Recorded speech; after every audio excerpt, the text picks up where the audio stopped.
வணக்கம் மக்களே.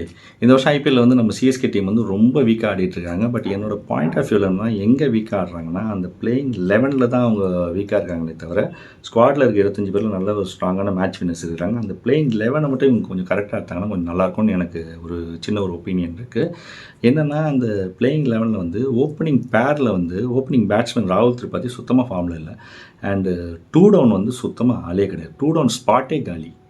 அந்த 2 டவுன் வந்து ரொம்ப முக்கியமான ஒரு ஸ்பாட். ஏன்னா 1 டவுன் 2 டவுன் வந்து நல்ல ஆங்கரிங் ரோல் பண்ணுற ஒரு இடம். அந்த 2 டவுனில் ஆள் எடுக்கல. காலங்காலமாக நமக்கு வந்து ராய்டு இல்லை ரஹானே இல்லை ரெய்னாலாம் இருந்தபோது நமக்கு அந்த 1 டவுன் 2 டவுனுக்கு வந்து ஆள் இருந்தாங்க, கொஞ்சம் ஸ்ட்ராங்காக இருந்தது. இந்த வருஷம் இவங்க ஆக்ஷன் வந்து சொதப்பலான ஆக்ஷன் பண்ணி சொதப்பலான செலெக்ஷன் பண்ணி 2 டவுனுக்கு சுத்தமாக ஆள் எடுக்க மாட்டாங்க. அதனால தான் நமக்கு ப்ராப்ளம் இருக்குது. ஏன்னா 2 டவுனில் தீபக் கூட ஆடினார் 2 மேட்ச்சு சுத்தமாக ஃப்ளாப்பு. விஜய் சங்கர் ஒரு மேட்ச் ஆனார், ஓரளவு ஆடிருக்காரு. ஸோ எங்கே ப்ராப்ளம் இருக்குன்னா, இந்த ஓப்பனிங் பேட்ஸ்மேனும் 2 டவுனும் ப்ராப்ளம். அது கூட என்னென்னா, சிவம் துபே 3 டவுனில் வந்து சுத்தமாக ஃபார்மில் கிடையாது. அண்ட் டோனி வந்து 5th டவுன் வந்து தான் ஆகணும். ஜடேஜாக்கு அப்புறம் டோனி வந்து தான் ஆகணும். ஏன்னா அவர் வந்து நூர் அகமது, அஸ்வினுக்கு அப்புறம் வந்தார்னா வேலைக்கு ஆகாது. அண்டு அஸ்வின் வந்து என்னென்னா விக்கெட் எடுக்கிறாரு, பட் நிறைய ரன்ஸ் கொடுக்குறாரு. ஸோ அஸ்வினும் ஃபார்முக்கு வரணும்.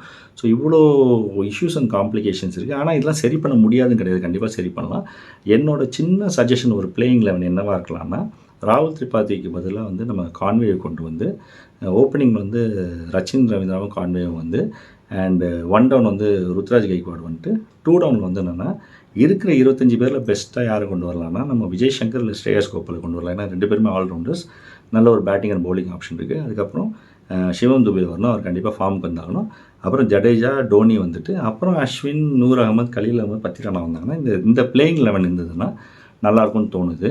அண்டு இதில் வந்து பார்த்திங்கன்னா நமக்கு 6 போலிங் ஆப்ஷன்ஸ் இருக்கும், 8 பேட்ஸ்மேன் இருப்பாங்க. ஸோ பத்திரானா அண்ட் கலீல் வந்து பேஸுக்கு இருப்பாங்க. நூர் அகமது, அஸ்வின் அண்டு ஜடேஜா வந்து ஸ்பின்னுக்கு இருப்பாங்க. அண்டு விஜய் சங்கர் ஆடினா ஒரு மீடியம் பேஸ் இருப்பார், இல்லைனா ஸ்ரேயஸ் கோபால்னா ஸ்பின் இருக்கும். ஸோ நமக்கு 6 போல் இருப்பாங்க. ஸோ ஓப்பனிங் நமக்கு நல்லா ஸ்ட்ராங்காக இருக்கும்போது 1 டவுன் 2 டவுன் 3 டவுன் நல்லா ஸ்ட்ராங்காக இருந்தாங்கன்னா நமக்கு நல்ல ஒரு பிளாட்ஃபார்ம் போட்டாங்கன்னா அதுக்கப்புறம் ஜடேஜா, டோனி வந்து நல்லா ஆடுறதுக்கான வாய்ப்புகள் இருக்குது. மிஞ்சி போனால் என்னென்னா ஒரு ஓவர்சீஸ் ஆல்ரவுண்டர் கொண்டு வரணும்னா சாம் கரனை கொண்டு வரலாம் பத்திரானாக்கு பதிலாக. பட் சாம் கரன் சுத்தமாக ஃபார்மில் இல்லைன்றதுனால பத்திரானா நினைக்கலாம். ஏன்னா சாம் கரன் வந்து 12 ரன்ஸ் ஆவரேஜ் கொடுத்துருக்காரு. பத்திரானா விக்கெட் எடுக்கிறாரு, அதனால் ரன்ஸும் கம்மியாக இருந்தாலும் பத்திரானா வைக்கலாம்.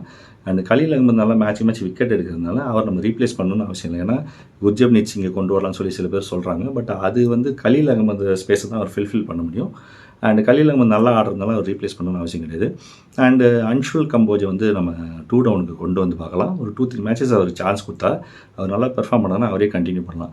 சப்போஸ் அவரும் சரியாக பெர்ஃபார்ம் பண்ணலன்னா நமக்கு வேறு ஆப்ஷனே கிடையாது. 25 பேரில் என்னென்னா நம்ம 2 டவுனுக்கு வந்து விஜய் சங்கர் இல்லைனா ஸ்ரேயஸ் கோபாலை வச்சு அவங்கள டிபெண்ட் பண்ணி தான் ஆடி ஆகணும். சிவம் துபே ஃபார்முக்கு வந்து தான் ஆகணும். ஸோ இதுதான் இப்போ இருக்கிற வந்து ஒரு காம்போசிஷன். ஸோ இந்த டீம் வச்சு நம்ம ஆடுறதே வந்து ரொம்ப டஃப் தான். ஏன்னா மற்ற டீமில் செம ஸ்ட்ராங்காக ஆடிட்டுருக்காங்க, பயங்கரமாக ஃபார்மில் இருக்கிறாங்க. ஸோ இந்த டீமை நம்ம கொஞ்சம் சரி பண்ணி இந்த பிளேயிங் 11 வச்சு இன்னும் 2-3 மேட்ச் ஆடி இவங்களாம் ஃபார்முக்கு கொண்டு வந்தாங்கன்னா மேபி வந்து கொஞ்சம் டஃப் தான். பட் சேலஞ்சிங்காக இருந்தால் கூட நம்ம வந்து பிளே ஆஃப்ஸ்க்கு வரதுக்கான பாசிபிலிட்டிஸ் இருக்குது. அண்ட் வந்து ஃபைனல்ஸ்க்கு வந்து கப் அடிக்கிறதுக்கான பாசிபிலிட்டிஸ் இருக்குது. ஸோ என்னோடய பாயிண்ட் ஆஃப் வியூவில் இந்த பிளேயிங் 11 வந்து ஒரு சின்ன சஜஷன். ஸோ இந்த பிளேயிங் 11 ஓகேன்னா நீங்கள் அதை வந்து கமெண்ட் பண்ணுங்கள். இல்லை உங்களுக்கு ஒரு பிளேயிங் 11 தோணுச்சுன்னா நீங்கள் சொல்லுங்கள். ஸோ எல்லாருமே சிஎஸ்கே டீமுக்கு விஷ் பண்ணி சியர் பண்ணி சிஎஸ்கே இந்த வாட்டி பிளே ஆஃப்ஸ்க்கு வந்து கப் அடிக்கணும்னு சொல்லி எல்லாமே விஷ் பண்ணுவோம். எல்லாருக்குமே மிக்க நன்றி.